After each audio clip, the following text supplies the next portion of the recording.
दोस्तों, नसीम शाह का भाई उबैद शाह नसीम शाह से भी ज्यादा खतरनाक रूप धार चुके हैं। आज न्यूजीलैंड और पाकिस्तान अंडर 19 टीम के माबैन उबैद शाह ने बहुत ही जानदार और शानदार गेंदबाजी का मुजाहरा किया। उबैद शाह ने आज सही मायनों में इंडियन एंकर को अपनी जानिब मबजूल कर दिया और इंडियन एंकर उबैद शाह की तारीफें करने लगे हैं। आपको बताते चले, अंडर 19 मैच में पाकिस्तान टीम ने न्यूजीलैंड टीम को 10 विकेटों से शिकस्त दी, मगर पाकिस्तानी गेंदबाजों की बात करें तो पाकिस्तानी गेंदबाजों ने बहुत ही शानदार गेंदबाजी का मुजाहरा किया। अली हसन ने एक खिलाड़ी को आउट किया, मोहम्मद जिशान ने भी एक खिलाड़ी को आउट किया, नवीद अहमद खान ने 2 खिलाड़ियों को आउट किया, अरफात मेनास जो कि स्पिन गेंदबाजी करते हैं उन्होंने 3 खिलाड़ियों को आउट किया। मगर उबैद शाह की जितनी तारीफ की जाए वो कम है।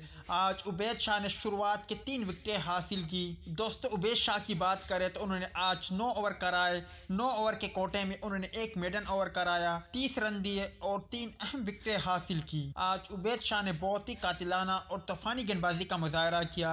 आज न्यूजीलैंड अंडर 19 टीम को दिन में तारे दिखा दिए। इसी को लेकर सोशल मीडिया सारिफीन उबैद शाह की खूब तारीफें कर रहे हैं।